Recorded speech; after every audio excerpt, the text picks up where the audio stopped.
Are you ready? Ready. Okay. So welcome to Jesper's kitchen here in at Samsø. And I've been cooking for 40 years now, and I'm still cooking, and I think it's so good fun to cook.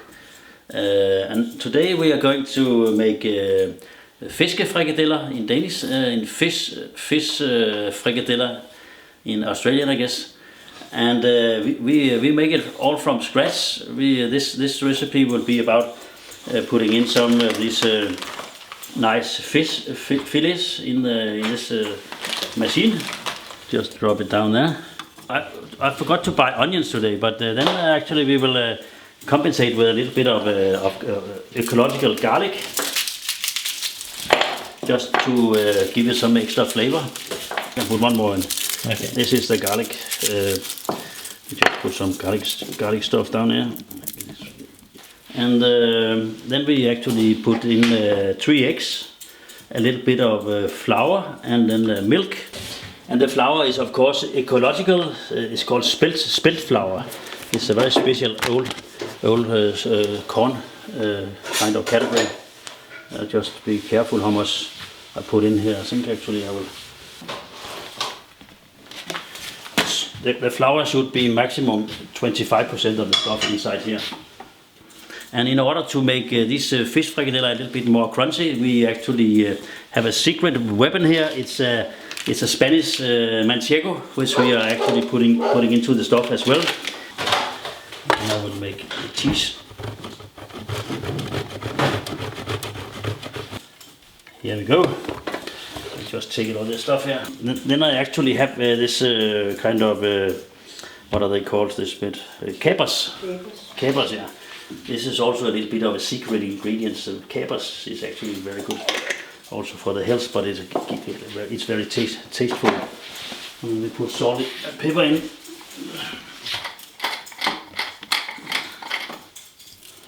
There we go. And then, in order to should not be too boring, then we put in a little bit of Tabasco with chili in.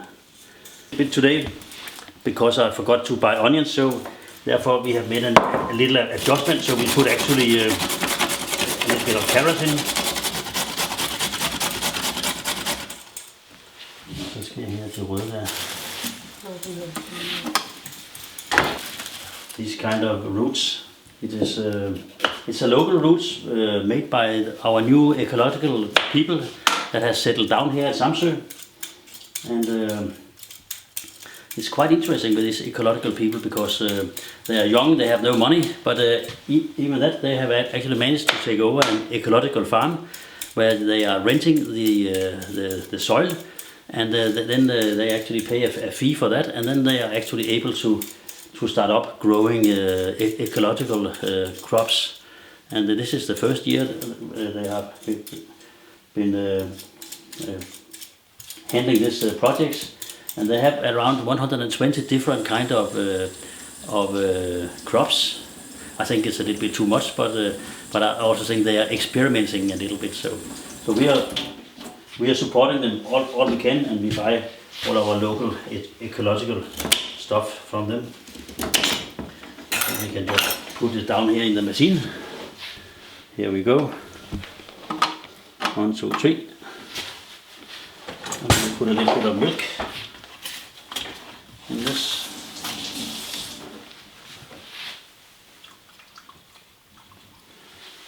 And then we are ready to go. Okay. Okay. 3, 2, 1, go. What have we done wrong here a bit? Jeg skal nok lige... Yeah, it's about the technique. Jesper, det er ikke den der nede. What?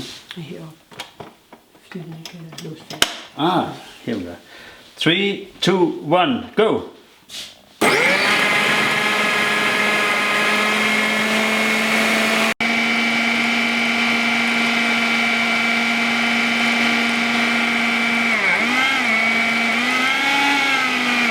It was hard work. I think we are ready now. Yeah. just make a little quality control here. It looks very good. So it's fish and vegetables and the secret ingredients which I told you about before. And now we will start the process here with frying it on the pan.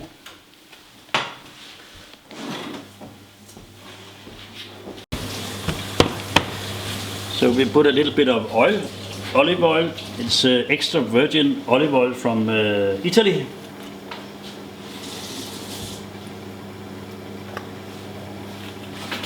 And it is not an Italian kitchen, so therefore it's a Danish kitchen, therefore we of course add Danish butter. Here we go.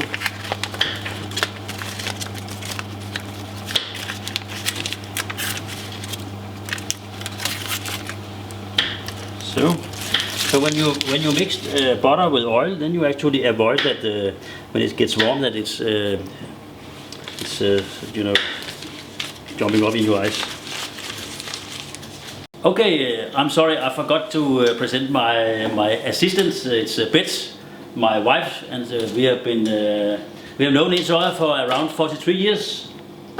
And actually, she has been my assistant for all these years, and she is always preparing the vegetables, and she's very good in cleaning. And my key competence is to make it all dirty, and then Beth cleans it all up for me. So now we are ready for making the fish frikadeller here.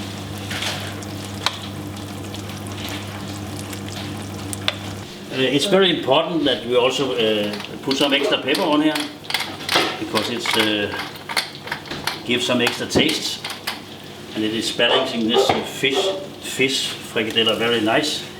And of course we are eating, as you see here, potatoes, carrots, and some root fruits. And what should we drink to this? Well, there's a Danish tradition that we drink Danish aquavit. It's called Aalborg, and it's 45%. The aquavit is actually made on potatoes, Danish potatoes. I'm not sure it's potatoes from Samsø, but it could be actually. The quality should be the best. Samsø is very famous for its potatoes, and we also call it for Samsø Gold. So now I turn the fish frikadeller here, so it can be fried on both sides. A bit of pepper on the other side as well. In order to be sure that the quality is according to plan, we always have to taste the food, and therefore I will of course start with tasting it. I think.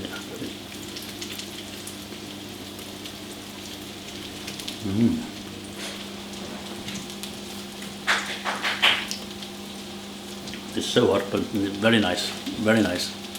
I think it's in spite of there's no onion, the result is actually very good. Okay, here we go.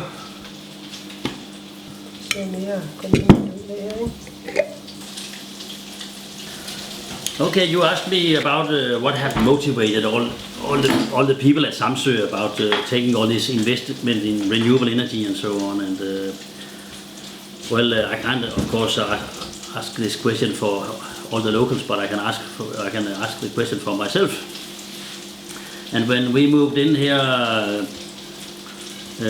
6 years ago, we had a very expensive oil plant, and we were using about 50,000-60,000 kroner annually for oil heating. And then we decided to substitute this oil plant with two air-to-water heating pumps instead. And the heating pumps are running on wind turbine electricity. And we saw that was much more sustainable than using oil.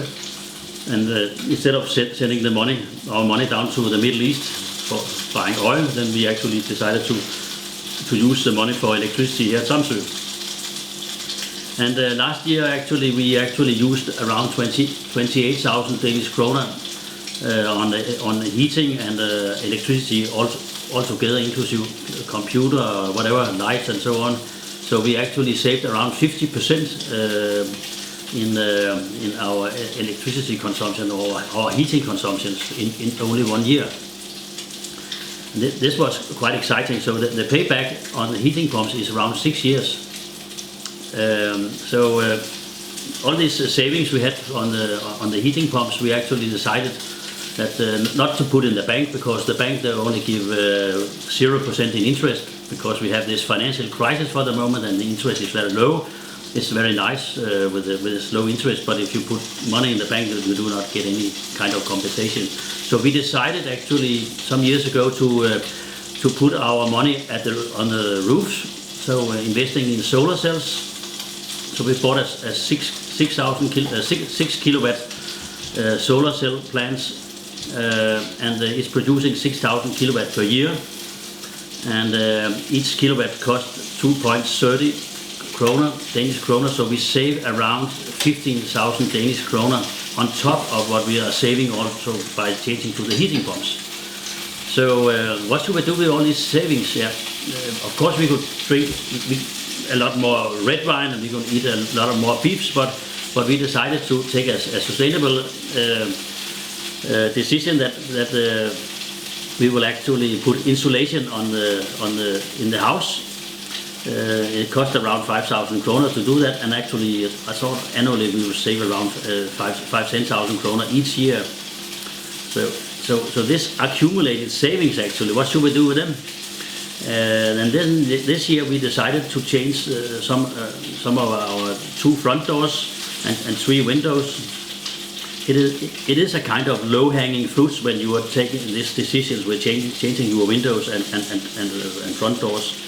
So that we did, and this year we expect maybe to come down in energy consumption around 20,000 Danish kroner.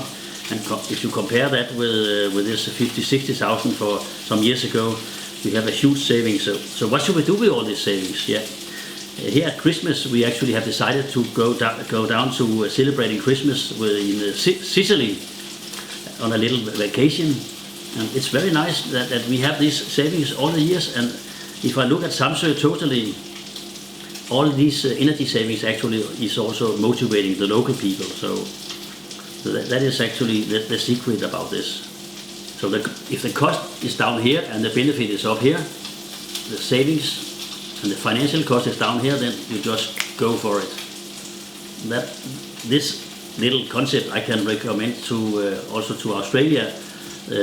Harvest the sun and harvest the wind, and then you take these sustainable decisions that is very good for the environment and for the next generations coming up.